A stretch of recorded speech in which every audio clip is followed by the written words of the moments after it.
그리고 사절부터 뭐라고 이야기하고 있냐면요. 앞으로 드러날 형상들을 이야기하고 있어요. 예수의 복음이 전해지는 가운데에서 그 예수의 복음을 들은 사람들 가운데에서 어떤 현상이 일어나는가라는 거예요. 바로 이것을 지금 성령께서 우리에게 말씀하여 주셨다라고 이야기하고 있습니다. 가르쳐 주셨다라고 이야기하고 있어요. 1절입니다. 그러나 성령이 밝히 말씀하시기를 하고 있어요. 그죠? 성령이 밝히 말씀하시고 우리에게 분명하게 알려주셨다라는 겁니다. 후에 어떤 사람들이 믿음에서 떠나 어떻게 한다고요? 믿음에서 떠난다라고. 많은 그리스도인들이 믿음에서 떠난다라고 하고 있어요. 다시 말하면은 예수를 영접한 가운데에 있는 사람들 중에 믿음에서 떠나 뭐 한다고요? 미혹하는 영과 귀신의 가르침을 따르리라. 분명히 사도 바울이 뭐라고 이야기하고 있냐면요. 믿음 안에 복음을 받아들인 사람 가운데서 누가 나온다고요? 믿음에서 떠나는 사람들이 나온다고요. 그리고 믿음에서 떠난 사람들이 뭐 한다고요? 미혹하는 자와 그리고 귀신과 뭐 한다고요? 손잡고 귀신이 가르치는 것을 따른다라고 이야기하고 있단 말이에요. 우리가 믿음 안에 있다라고 자부할 때에 유혹당해서 그 마음이 하나님 앞에서 떠나는 사람들이 생긴다라는 거예요. 누가 교회를 핍박하는 줄 아세요? 교회 다녀본 사람들이요. 주일학교 때 또는 중고등부 때에 청년 때에 교회를 다니고 믿음 생활을 했고 신앙생활을 했던 사람들이 사회생활 나가면서 교회를 떠나면서 뭘 하는 줄 아세요? 교회를 비판합니다. 오늘날 많은 비판자들이 교회를 비판하는 사람들이 교회를 안 다녀서 비판하는 게 아니에요. 교회를 몰라서 예수를 몰라서 비판하는 게 아니에요. 예수를 알기 때문에 비판하는 겁니다. 왠지 아세요? 진리를 정확하게 알지를 못하고 뭐예요? 자기 욕심으로 신앙생활을 했기 때문이에요. 확실한 믿음을 가지지 못하고 세상과 믿음 사이에서 갈등하다가 어떻게 돼요? 믿음을 떠나버리는 거예요. 여러분 잘 생각해 보십시오. 일제 감정기 때에 신사참배했던 목사님들, 신사참배했던 장로님들, 우선 시되었던 사람들이 왜 신사참배한 줄 아세요? 세상과 타협되었기 때문입니다. 믿음에 있는 사람들은 세상과 타협을 못해요. 할 수가 없어요. 왜요? 세상과 타협한다는 그 자체가 예수를 버리고 하나님을 버리고 그분들과 반대편에 서서 그분들을 대적하겠다라는 거와 같은 거거든요. 그런데 그때 하나님을 대적했던 분들이 어떻게 지금 믿음의 사람이라고 이야기할 수가 있겠냐라는 거예요. 회개한다고요? 글쎄요. 지금도 일제 감정기면은 그분들이 회개를 하셨을까요? 그분들이 지금도 일제 가운데서 시산 참배를 요구하는 가운데에 신앙생활을 한다면은 어떻게 하실까요? 그분들이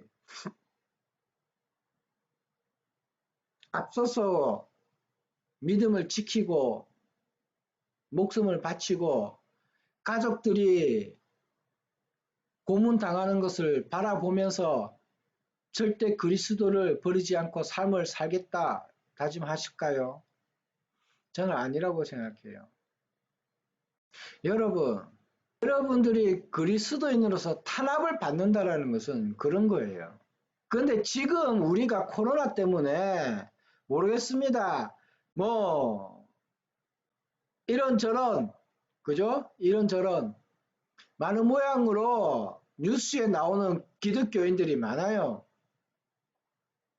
물론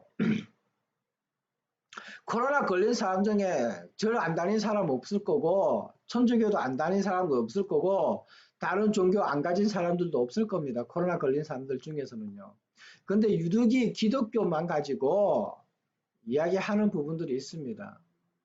앞서서 정부가 잘못됐다, 정부가 틀렸다라고 이야기하는 사람들이 누구냐면요.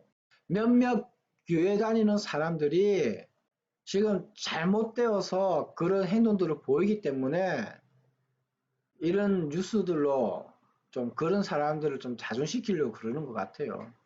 요거 가지고 탄압이라고 그러면 안 돼요. 정말 우리가 믿음으로 학대를 받고 믿음으로 시련을 겪는다라는 것은 주길철 목사님이 겪으셨던 그 고난하고 더불어 우리가 생각해야 돼요. 같이 생각해야 돼요.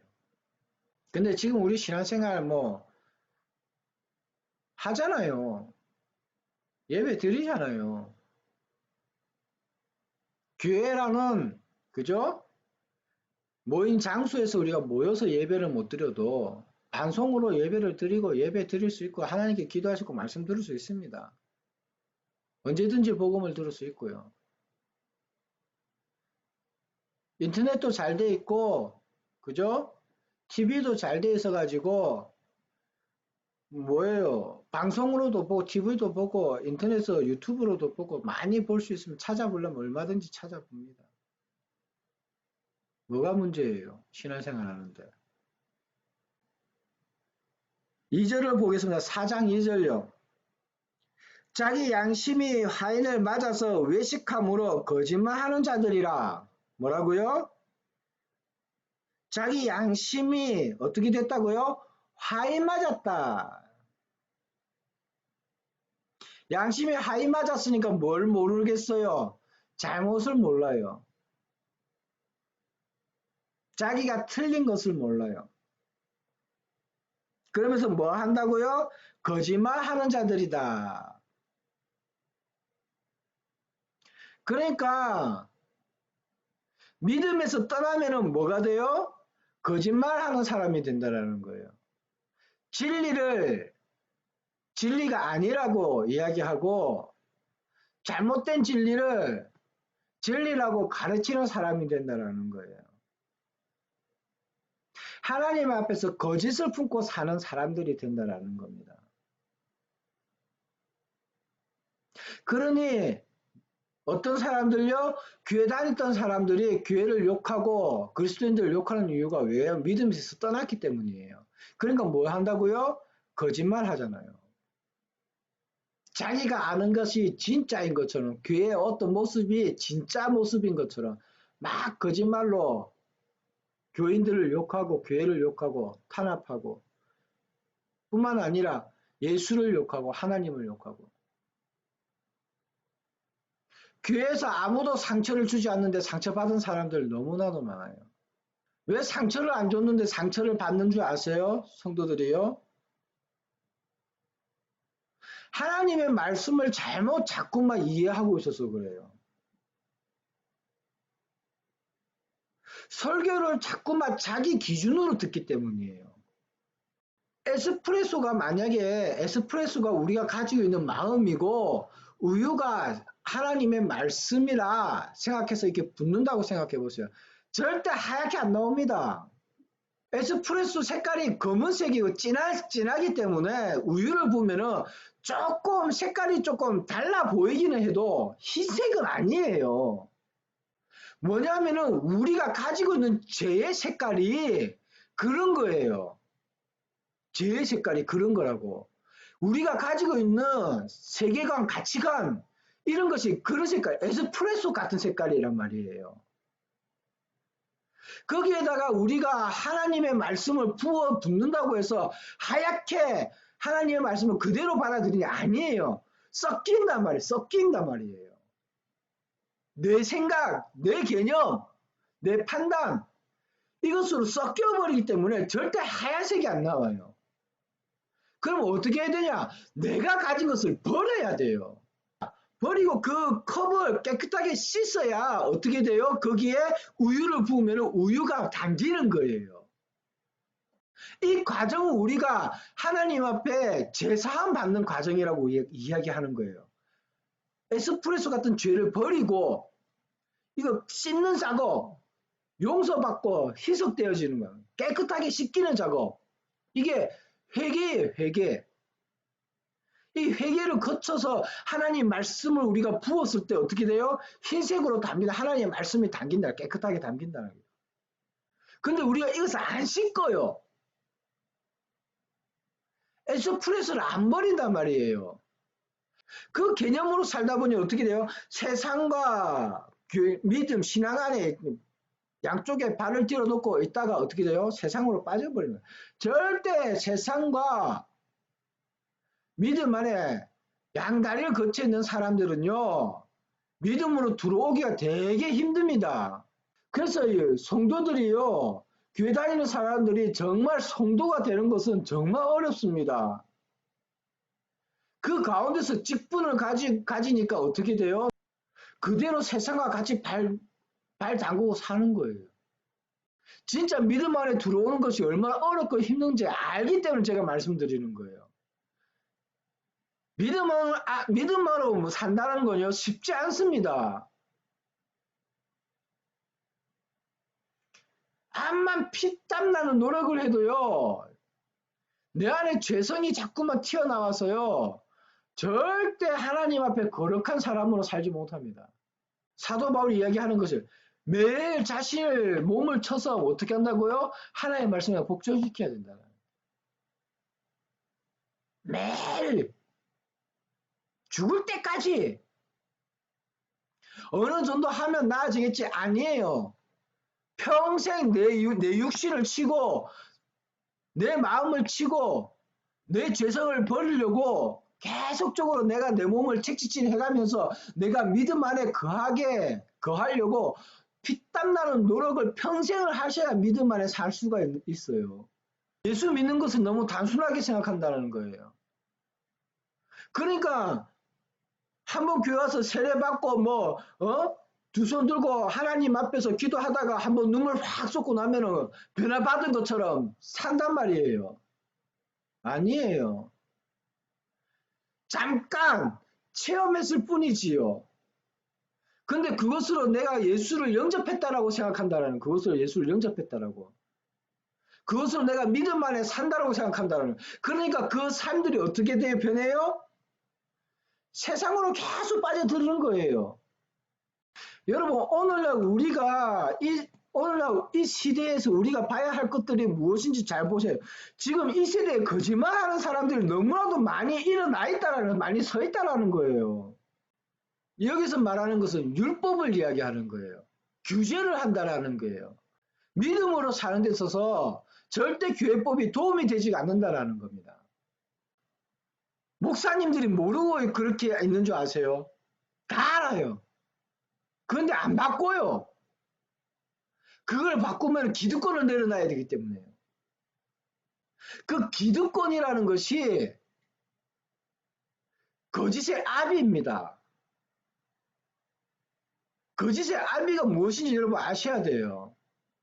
우리가 교회 다니고 신앙생활 하면서 거짓을 말한다는 것은요, 내 삶과 내 언어와 내 모든 면에서 하나님 앞에서 속이려고 드는 거예요. 속이려고 드는 거. 다시 말해서 우리가 믿음도 속이고요, 신앙도 속인다라는 겁니다. 그래서 뭘 몰라요? 자신들의 잘못을 몰라요. 그러다 보니까 그래서 사도 바울이 뭐라고 이야기해요? 양심에 하역 맞았다라고 이야기한다는 거예요. 왜 부정부패가 생기는 줄 아세요? 자기 위치에서 정직하게 해야 할 행동들을 정직하게 하지 않기 때문이에요. 기득권을 가진 사람들 중에서 정직하게 행하는 사람이 어디 있습니까? 하물며 공부를 많이 했다는 법관들도 그러고 판사들도 그러고 정치인도 그러는데, 하물며 사람의 생명을 가지고 있는 의사들마저도 사람의 몸을 치유하는 의사들, 간호사들마저도 그 자리에서 기득권을 행사하고 있는데 자기가 수술을 하다가 실수했으면은 보상을 해주고 바르게 잡아주는 게 맞죠. 그런데 의사들요, 약 잘못 제조해주고도요, 자기 잘못 아니라고 이야기하는 사람들이 태반입니다. 나이 많은 사람들이나 이런 사람들은요, 병이 있는 사람들은요, 치명적인 부작용이 올 수가 있는데 그 부작용에 대해서 쉽게 생각한다는 거예요. 의사들이요.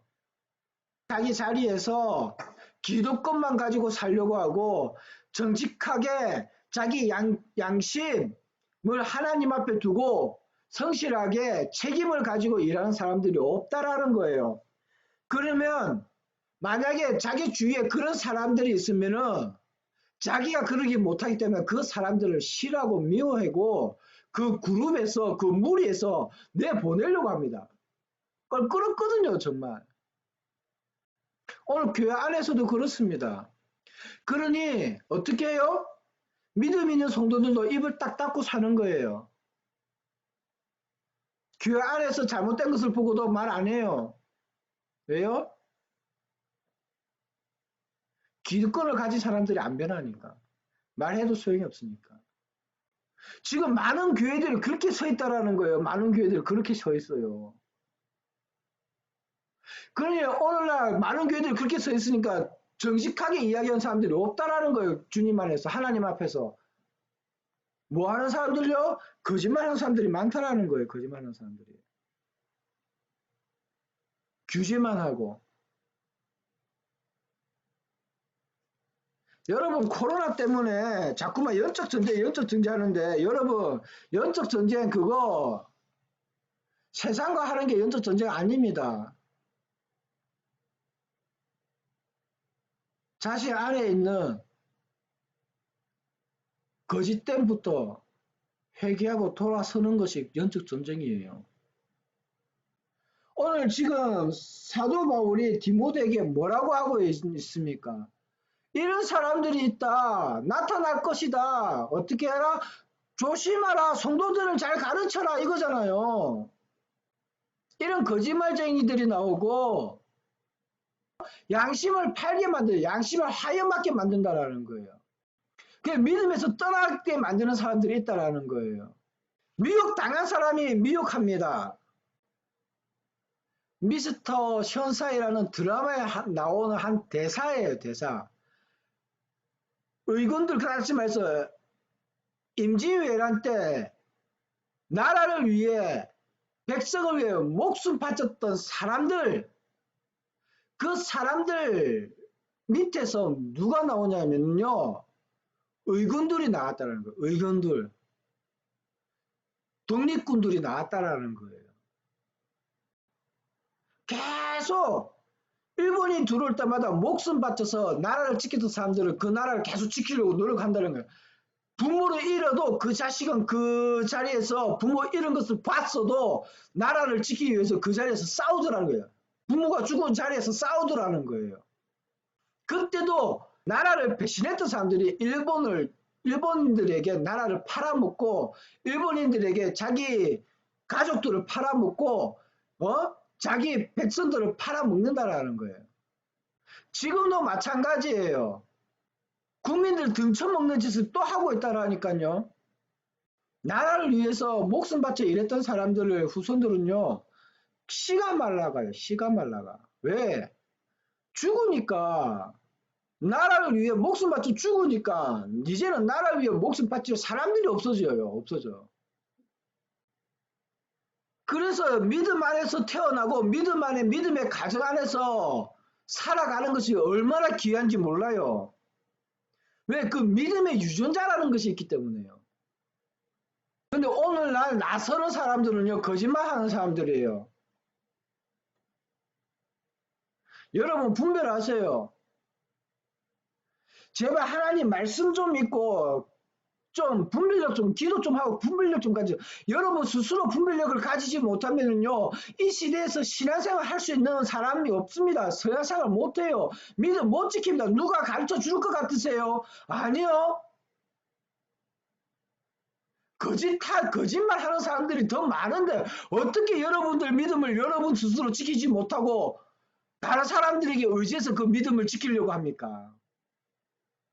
성경에 자꾸 기록하고 말하고는 재물과 하나님을 경마하여 섬길 수 없으니 돈을 쫓아가면은 하나님을 버리는 것과 같다. 그러니 너희는 돈을 버리고 뭐하라 재물을 버리고 하나님을 택하여 믿음 안에 살라. 계속적으로 성경에 기록하고 있는데 계속 교회 안에서 뭘 가르쳐요? 재물을 자꾸 준다. 하나님께서 재물을 주신다고 가르치는. 이게 거짓말쟁이지 아니면 뭐겠어요? 교회 안에서 만몬주의를 가르치고 있잖아요. 근데 잘못이 없다고요? 교회가 잘못이 없다고요? 그것을 분별하지 못하는 여러분 스스로는 잘못 없습니까? 하나님 말씀을 몇 번을 읽어도 읽었을 거요. 기도해도 하나님 앞에 몇 번 해도 했을 텐데 왜 그것을 분별해내지 못합니까? 왜요? 자기 마음의 욕심이 똑같잖아요. 똑같으니까 그게 혹해서가 미혹되어서 그 계속 같이 걸어가는 거잖아요. 손잡고 가잖아요. 그것을 버리고 가야 되는데 버리지를 못하니까 신앙으로 못 사는 거예요.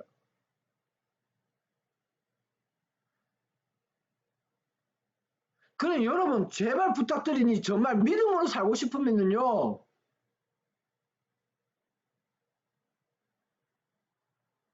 여러분들 마음속에 무엇을 가지고 있는지 제발 분별해내세요.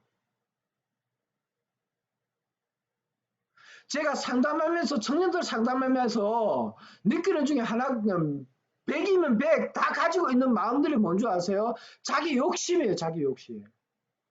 자기가 꿈꾸고 있는 것들을 하나님께서 이루어 줄 거라고 계속 이야기하고 있어요. 말도 되지 않는 소리. 자기는 하나님 앞에 신앙으로 살지 않으면서 하나님은 자기 기도 들어주신다고 계속 그거 가지고 기도해요. 수십 년을 기도해요. 자기가 노력하는 거 이거 내가 좀 힘들면 그만둬도 되는 거 아니에요. 노력은 그거 아니에요. 여러분 운동선수들이 왜 기록을 깨는 줄 아세요? 체력이 한계가 오고 힘들어도 그 한계를 뛰어넘기 위해서 더 달리고 더 하기 때문이에요. 여러분 신앙생활 하는 것이 그런 거예요. 기록을 깨는 거와 같은 거예요. 힘들고 어려운 순간 오면은 자포자기 하는 것이 아니라 그 어려운 순간을 뛰어넘고 더 힘을 내고 더 열심으로 내가 부여잡고 사는 게 믿음의 생활이에요. 그래야 신앙이 키워지는 거고 믿음이 자라나는 거예요. 그러니까 매일같이 신앙생활을 반복적으로 계속해야만이 말씀을 읽고 기도를 하고 하나님 앞에서 묵상을 하고 하나님을 만나려고 노력을 하고 하나님 앞에서 내가 내 삶들을 드러내고 내 죄를 회개하고 계속적으로 내가 하나님 앞에 전직하고 진실하게 살려고 매 순간을 노력해야만이 꾸준히 그렇게 해야만이 내 신앙이 지켜지는 거예요. 그것을 꾸준히 해내지 못하면 절대 신앙 못 지켜냅니다. 제가 하나님 앞에 거룩하고 정말 진실되고 하나님 보시기에 정직한 삶을 살았다라면요. 하나님께서 왜 저를 안 붙들어 주셨겠습니까? 저도 실패하고 내 마음속에 원망과 불편도 있고 제 안에 죄성이 가득하기 때문에 하나님께서 그걸 꺾으시려고 안 주시는 것들도 많아요.